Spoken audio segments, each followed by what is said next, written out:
Live from historic Fort Andros in downtown Brunswick, your way to wake up on the Mid-Coast. The Mid-Coast Morning Buzz. Richard Kazimer, Jim Blykamp, Radio 9, WCME. Our guests this morning are just the salt of the earth, mainly because they're animal folk. And I love animal folk. A new dog owner myself, Laurie and Ed Blain. They live down on Bailey Island, and they run a company called Puppy Love Inc., which is a nonprofit organization whose sole mission is to rescue dogs from Louisiana predominantly and giving them forever homes here in Maine.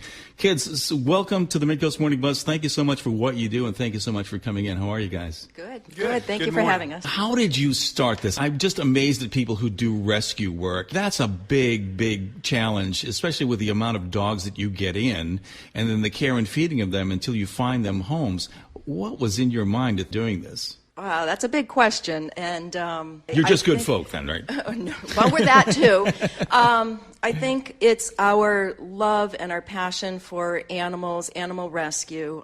Ed and I have been involved in rescue and just a passion for animals for as long as we've known, and not quite so directly involved. We had always volunteered at our local shelters and had fostered dogs and have been donors and whatever we could. And we found ourselves in this position more directly involved at a point when we were discussing getting another puppy and found out that the rescue group that we had been working with in Louisiana had stopped working with the sister group in Maine. And we thought, well, we can fill these shoes, we think, and we're newbies, but if you'll have us, we'll do it, and the rest is history. Unfortunately, there doesn't seem to be a shortage of dogs that need to be rescued, and cats as well. Now, you joined up with this group that was down in Louisiana. Why Louisiana? Was it just because it was an opportunity, or are you getting dogs elsewhere from all over the country or all over the world? Or? Well, there's a problem in a lot of other places as well, and for Louisiana, that we chose it was simply because when we discovered Pet Finder, when we wanted a puppy and found the little love of our life online, he was in Louisiana. Mm-hmm. And that's when we learned about overpopulation and how many animals are euthanized, good, healthy animals, old and young, that could be in a home and could be lovely pets, but there just are not enough homes. And now, are these what's called kill shelters in the industry? Explain why they actually exist. Is this from overbreeding purebred dogs, and they don't come out the way that the breeder wanted them to, so that rather than give them away, they bring them to these kill shelters? Is that how it's working? Or are they abandoned dogs? It's all of the above. Yeah. Overpopulation, lack of spay and neutering, some backyard breeders. Very, very few, if any, reputable breeders will bring their animals to a kill shelter. It sometimes is easier, I think, for people that they don't understand what happens on the other end of it. There just are not enough homes for animals. And bringing them to a shelter gives the false sense that they are going to be adopted by someone. And that's not the case. There just are too many animals, too few homes. Yeah, do you focus on a specific breed, or do you get all types of dogs? We do all breeds. You know, this last transport, I think we had a 4 or 5 pound Yorkie mix to a 129 pound Great Dane. What's the average age of the dogs that you get? Are they puppies, or are they full-grown dogs, or a mix? Again, it's a mix. You know, this last transport that we just finished, there were puppies that were under 6 months of age. I think our youngest was 4.5 months old.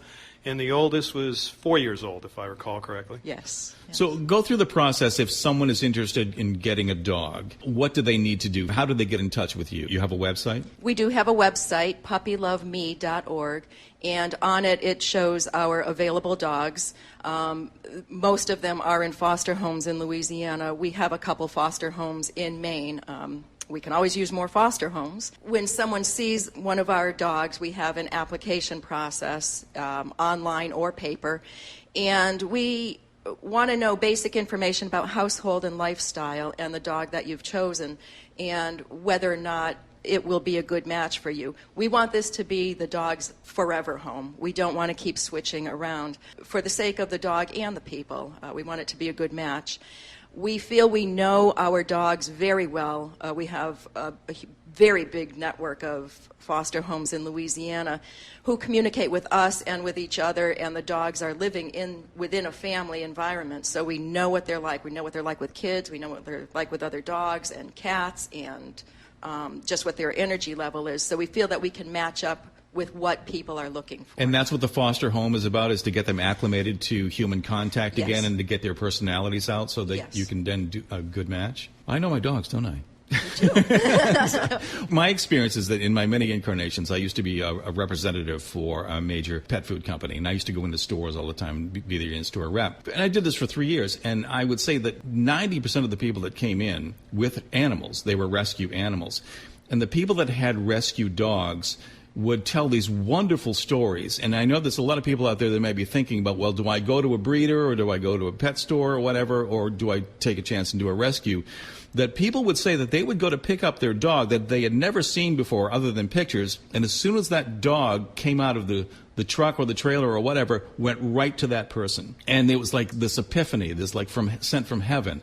So I know the value of that, of bonding, and how important it is. And again, you people doing this work is just incredible stuff. What's the criteria? If somebody is thinking about getting a dog, let's say, for example, somebody has small children, what type of dog would you recommend? First of all, we don't recommend if your kids are under 5 that you really think about bringing a dog home, because it sounds like a lovely notion to have your children growing up with a puppy, but your children need to be old enough to really appreciate that experience, and there's an awesome amount of responsibility in bringing a dog into your home. Rarely do we hear that from someone who is in the animal industry, and that's a good thing. Your honesty is very commendable, so that's very good. At what age do you think you should bring a dog into a child's life? I think at 5, children become to the point where they really start to understand and they can participate in the care of the dog and really get a better appreciation for seeing that dog be part of their family and growing with the family. So that's our recommendation. Sometimes when we've had really dog-savvy families, we've done with younger kids because there are other kids that were involved that could participate. So, with every rule that we put out there or a guideline, we make exceptions. Apartments, homes, yards, that sort of stuff, that's all part of the criteria, correct? Yes, and different dogs are suited for different lifestyles and different environments. Of course, a dog that we know that needs a lot of energy, a lot of activity, needs to go to a family that has a yard, that does something that is a very active family, that participates in activities that the dog can partake as well. So it is a family. The dog becomes part of the family. We have placed in apartments before. There certainly are apartment dogs, and as long as the landlord is on board, we're on board too. Yeah, that's another good point. How are you getting your funding? You're a nonprofit organization, so you do charge a fee for this. Where are you getting your funding from, and how can people help? Well, we first of all, our donation for an adoption is $375, and sometimes we get the question, "Wow, that's a lot of money for a rescue dog. Where does that money go?" Well, the first place it goes is to our vet bill. All of our dogs are completely vetted, so they're up to date on shots. They've had their rabies shot, their distemper shots, their standard booster shot. They're spayed and neutered. Oftentimes, because it's Louisiana and mosquitoes are very prevalent, so is heartworm disease. And so a lot of times we treat for heartworm. That small dogs are $400 to treat, and large dogs are well over $1,000. So when you start looking at our vet bill alone, you wonder, okay, why aren't you charging more? And it's simply because the economics of making it affordable for people. So while adoption fees are probably 60 to 70% of our funding, it doesn't cover our entire debt. So we do an annual fundraiser, which is a great deal of fun for everybody, which has been at the Orr's Island Schoolhouse, and we'll again be there this year on September 28th, so put that in your calendars. And we have a silent auction, a buffet dinner, a band that comes in from Booth Bay, the Holy Macros. It's a great, fun evening. And that raised for us last year about $8,000, which still left us at a deficit. So we've been working on grants and donations, which have helped to kind of cover that balance. And as long as we kind of come close to break even, we feel good. So, do you allow folks to visit your facility to view dogs? Or is that all done over the internet? Mostly it's done on the internet. We don't really have a facility. We work out of our home, and of course our foster families have their own homes and lives. Once we do have an approved applicant for a dog, we certainly want that person to meet the dog that is in the foster system in Maine. It's pretty difficult to meet somebody in Louisiana. We say we will never force a dog on someone, but we hope that with very direct and honest communication with the families in Louisiana, that someone can make a reasonable decision. And honestly, when someone has seen one of our dogs online and they just connect, I don't know how many times we hear, there is something about this dog, the eyes, the way he's looking at me, I'm in love, and I've been looking at this dog online for 3 weeks or a month or whatever, and they can't get the dog out of their head. So that match is already made, and it happens really without Ed and I intervening. Last week you got in a shipment of dogs. What was in that mix? Oh, well, a Great Dane, a Mountain Dog, 4 Doberman mix puppies, a Pyrenees mix, a little bit of everything. You got the whole gamut. Yeah, we had fun, and we have some fun volunteers who come out and help us, and really they're sort of our backbone.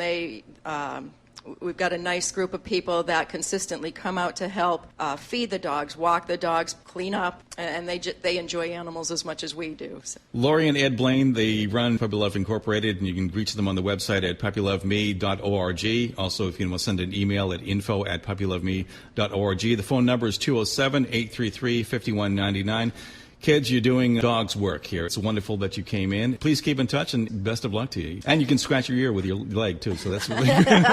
Shall I demonstrate? Can I just add one more thing? Yes, Ed. Yeah, great. I want to just take this opportunity. You mentioned what would help people to maybe make the decision to adopt a dog as opposed to buying from a breeder or a pet store. Let me just share one statistic. There are close to 1 million dogs euthanized in the United States every year. And they're all at shelters, and they all need an adoption home. That would make the difference. If only we could divert 20% more of the people who bring dogs to their homes, there wouldn't be a need for a shelter. All those dogs would find a home. We're that close to making that problem go away. Thanks, Ed. Thanks, Laurie. Radio 9 WCME.